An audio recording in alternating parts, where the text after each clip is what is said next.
What is up, MMA fans? This is Tudor Leonte for Sherdog.com, and today I have the pleasure and the honor to talk with former UFC title challenger and now Professional Fighters League commentator, Mr. Kenny Florian. Hello, sir. Welcome on Sherdog.com. How are you? Good, thanks. How are you?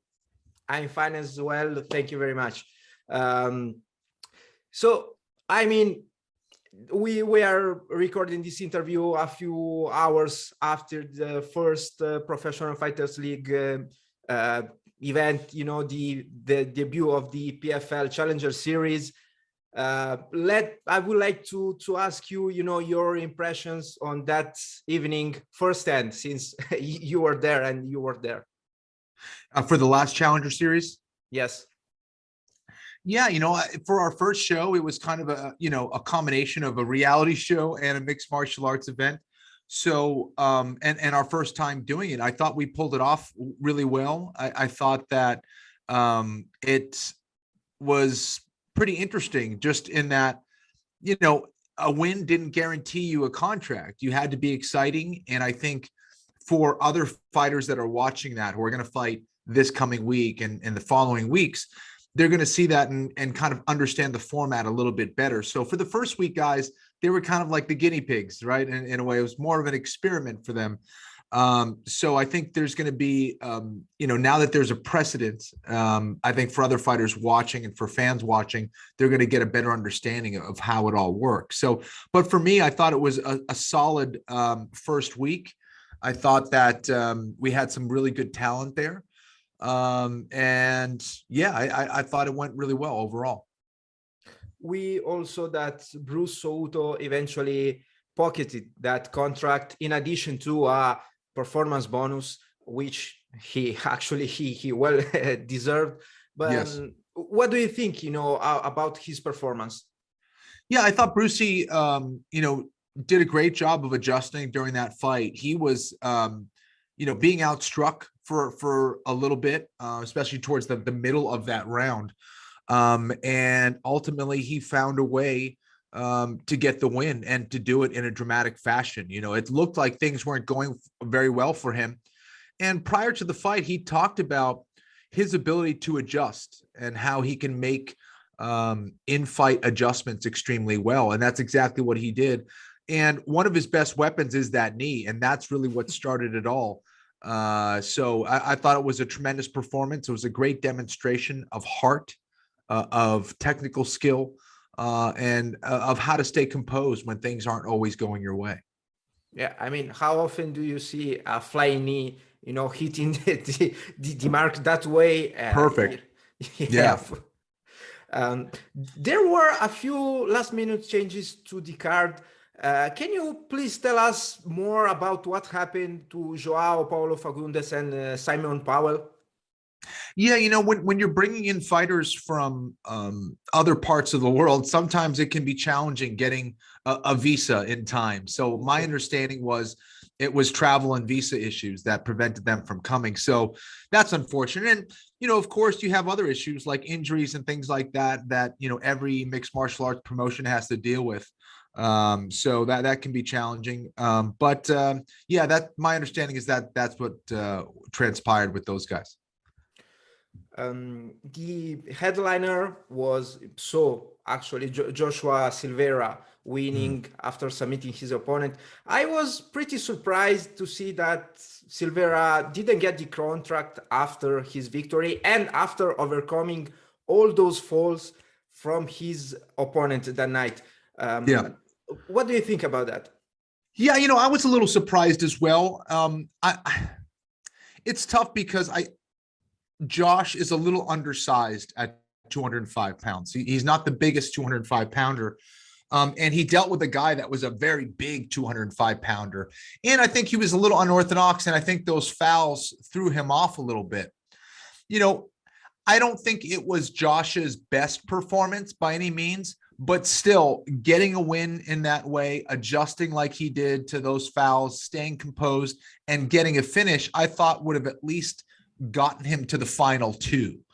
So I was a little surprised by that, to be honest. And yeah, I thought that Josh is better than what he showed. And again, you're not going to have perfect performances out there in the cage. A lot can go wrong. But Josh is still young in his career. And, he's still undefeated, which is impressive as hell. And he's a 2-division champion over in the LFA. So I never say, not getting the contract at this point it's not a terrible thing. I have a feeling he'll probably get a second shot at that. Okay. Maybe later on in the Challenger Series, perhaps.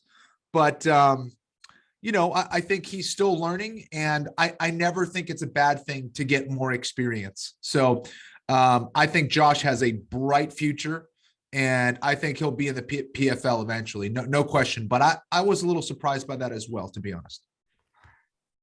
Do you believe that he dealt the right way, with Mohamed Juma's behavior that night? I mean, he looked kind of pissed even after submitting his opponent. I thought he handled it well. We are professional fighters, but at the same time, we have to follow the rules. And I think a lot of other fighters probably would have handled it way worse than what Josh did. Josh was upset about it, and he could have held on to the choke. He could have hit him after the bell. He could have, freaked out during the fight. He could have refused to keep fighting.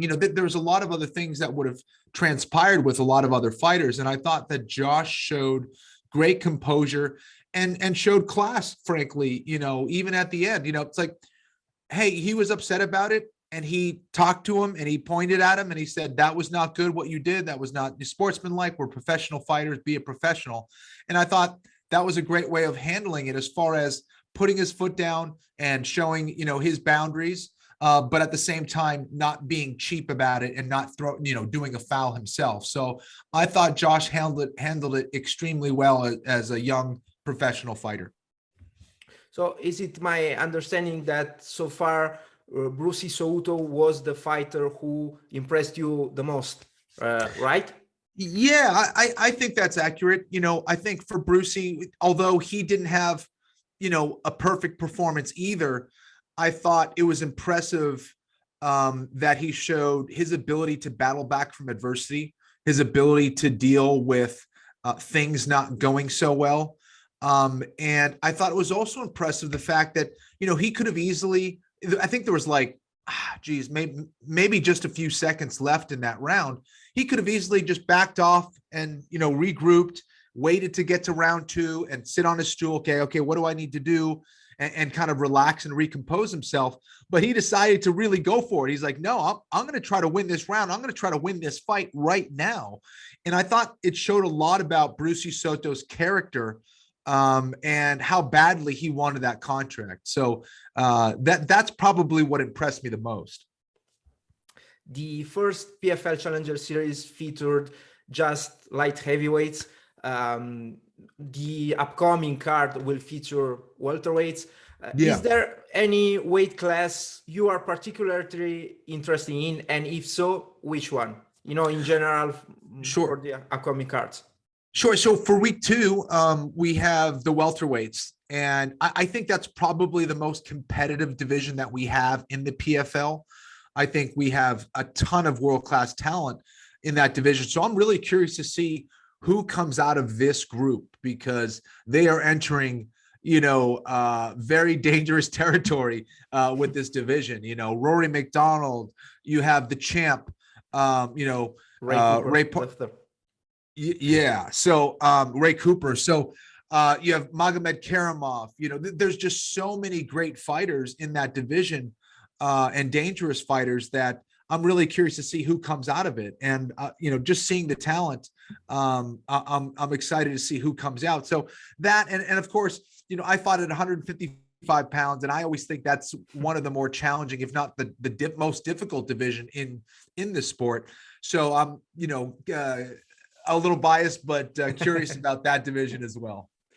PFL Challenger Series will go down on February the 25th.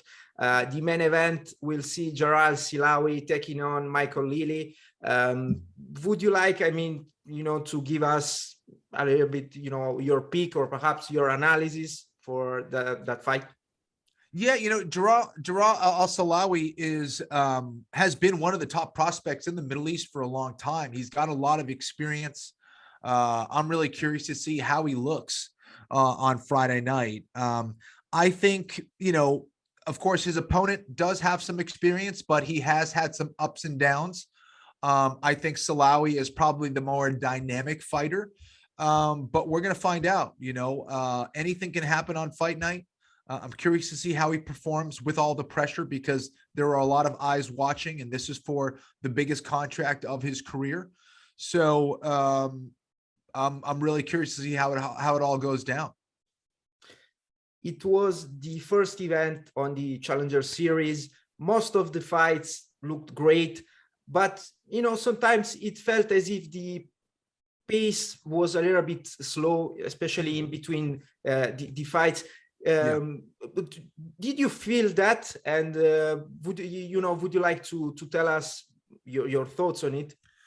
Yeah, I think there's a lot of moving parts. There's a lot of elements to the show, because, we have the celebrity panelists, we have to, get their opinions. They weigh in on what they thought of the fights and all that stuff. And of course, we have to tell the stories in between of having the fighter interviews and all that stuff. And then we kind of recap after the fight. But yeah, I think, it's always great to get that kind of feedback. I think, perhaps for week 2, we'll move things along a little bit quicker.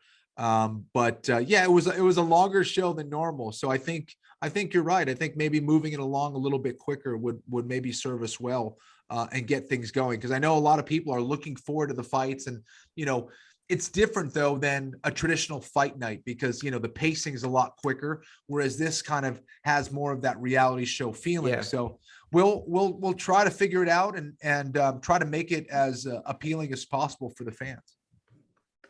Now that you mentioned, the celebrity panelists, the promotion told the fans, announced that there will be a lot of names involved, but for the first week there were just 2 former athletes and a celebrity, so just 3 in general. So my guess is here that they are going to alternate, right, from week to week. My understanding is that that's going to be the case, that we may see some familiar faces, like people that come back, but yeah, I think there's going to be more of a rotation of celebrities, I believe. Okay. Yeah. Now it's clear. So this year you will celebrate the 10th year of your retirement from MMA. In this sport in general, it seems that retirement it never lasts, but in your case it did. So Yeah. why is that? What have you ever had that itch, to get back in the cage and fight again? Yeah, physically, I knew that it would be time to retire if I wasn't able to train the way I wanted to. And, I never wanted to be that guy that just fought for a paycheck. I wanted to be able to compete at my best. I was never the most physically gifted fighter as far as strength and size and speed and all that stuff. I wasn't a terrible athlete, but I wasn't the biggest, most powerful athlete. So when my body started to fail me, I had a bad back injury. I knew it would probably be time. And when that wasn't coming back, when my back wasn't getting better, that it was kind of this thing that was preventing me from really being able to perform and train the way I wanted to, I knew it was time to stop. And I knew I didn't have a whole lot of time. I had started the sport very late and tried to make the most out of it. But overall, I was pretty satisfied with the way I approached my career and was okay with saying goodbye. I also think, candidly, it was easier since I had, other opportunities like commentary and, being an analyst and, having gyms and other investments outside of the sport that allowed me to ultimately say goodbye to the sport. But some fighters, unfortunately have to keep on fighting to make money, to pay the bills. And I just didn't want to be that guy. The sport is too dangerous. It's too difficult to compete at 50%, 60%, 70%, long-term anyway. Yes, sir, and you are totally right. Um, you know, we also see a lot of fighters transitioning from MMA to bare knuckle, or perhaps to boxing or to other disciplines. I know that 10 years ago, it wasn't the most popular choice. So, and actually there weren't many options, you know, for retiring fighters. Yeah. Have you ever considered, you know, taking on another discipline? Yeah, not really. I think what intrigued me the most about mixed martial arts is the fact that you had more versatility and the ability to do a lot of different things. I think it mimics much more of a real one-on-one contest than any other thing. So for me, that's what was intriguing, the versatility and the realness of it.